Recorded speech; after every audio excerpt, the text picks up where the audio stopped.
आज हम बात करने वाले हैं भारत के मौसम को लेकर एक बहुत ही गंभीर चेतावनी के बारे में। ये एक ऐसी भविष्यवाणी है जो आने वाले कुछ सालों में हम सबकी जिंदगी पर सीधा असर डाल सकती है। आइए इसे समझते हैं। तो सीधा सवाल ये है, क्या साल 2026 भारत के इतिहास का सबसे गर्म साल बनने जा रहा है? जो सोर्स हमारे पास हैं, वो इसी चौंकाने वाली संभावना की तरफ इशारा कर रहे हैं।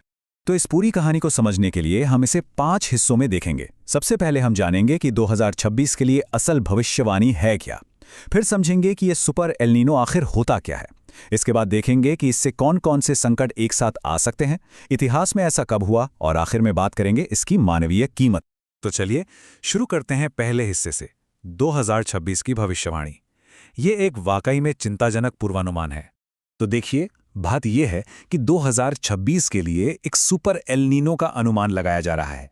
इसका सीधा मतलब है भारत में इतनी भीषण गर्मी पड़ने का खतरा जो शायद हमने पहले कभी महसूस ना की हो।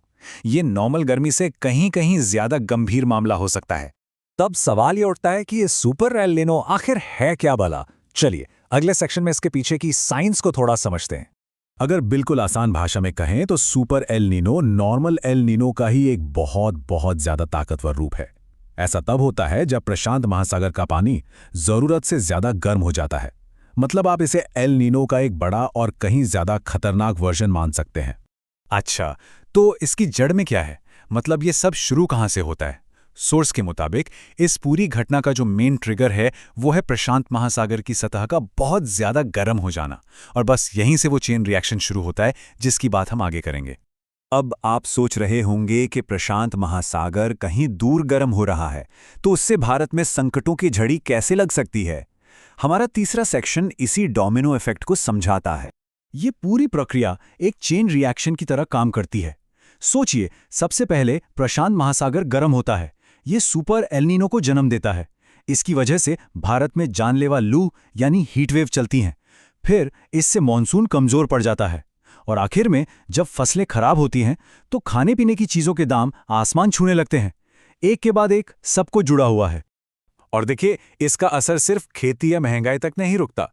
ये एक तरह का साइलेंट पब्लिक हेल्थ क्राइसिस भी पैदा कर सकता है। जब जबरदस्त लू चलती है तो हीट स्ट्रोक और डिहाइड्रेशन के मामले बढ़ जाते हैं। अस्पतालों पर अचानक बहुत ज्यादा दबाव आ जाता है और पानी से जुड़ी बीमारियां भी फैलने लगती हैं। पर इसकी सबसे भारी कीमत चुकाते हैं हमारे समाज के सबसे कमजोर लोग, जैसे बच्चे और बुजुर्ग। इस खतरे को, इसकी गंभीरता को ठीक से समझने के लिए ना हमें थोड़ा इतिहास में झांकना होगा। तो हमारा चौथा सेक्शन इसी बारे में है, अतीत से मिली एक चेतावनी। सोर्स में एक लाइन है जो बहुत कुछ कहती है। 1870 के दशक के भयानक अकाल से लेकर आज के जानलेवा तापमान तक, यह कहानी हमें मौसम और करोड़ों आम भारतीयों की जिंदगी के बीच का छिपा हुआ रिश्ता दिखाती है। यह हमें याद दिलाता है कि मौसम की ऐसी मार कोई नई चीज नहीं है, इसका एक लंबा और दर्दनाक इतिहास रहा है। और यहीं से हम अपने सबसे अहम हिस्से पर आते हैं, पांचवा सेक्शन, इसकी मानवीय कीमत, जहां बात सिर्फ मौसम की नहीं बल्कि हमारी नीतियों और हम लोगों की भी है। यहाँ एक बहुत ही जरूरी बात सामने आती है। देखिए, सोर्स बताते हैं कि मौसम की ऐसी गंभीर घटनाओं का असर और भी बुरा तब हो जाता है जब हमारी पॉलिसी यानी नीतियां भी फेल हो जाती हैं। मतलब नतीजा सिर्फ कुदरत पर नहीं, हमारे फैसलों पर भी टिका होता है। और आखिर में इन सब जुड़ी हुई चीजों का जो असली बोझ है वो देश के करोड़ों आम लोगों पर पड़ता है। उस किसान पर जिसकी फसल बर्बाद हो जाती है, या उस मजदूर पे जिसे चिलचिलाती धूप में काम करना पड़ता है। असली कीमत तो वही चुकाते हैं। तो ये पूरा विश्लेषण हमें एक बहुत बड़े और जरूरी सवाल पर लाकर छोड़ देता है। एक ऐसा सवाल जिस पर हम सबको सोचने की जरूरत है कि जब मौसम और नीतियां दोनों ही नाकाम हो जाती हैं तो इसकी कीमत आखिर कौन चुकाता है?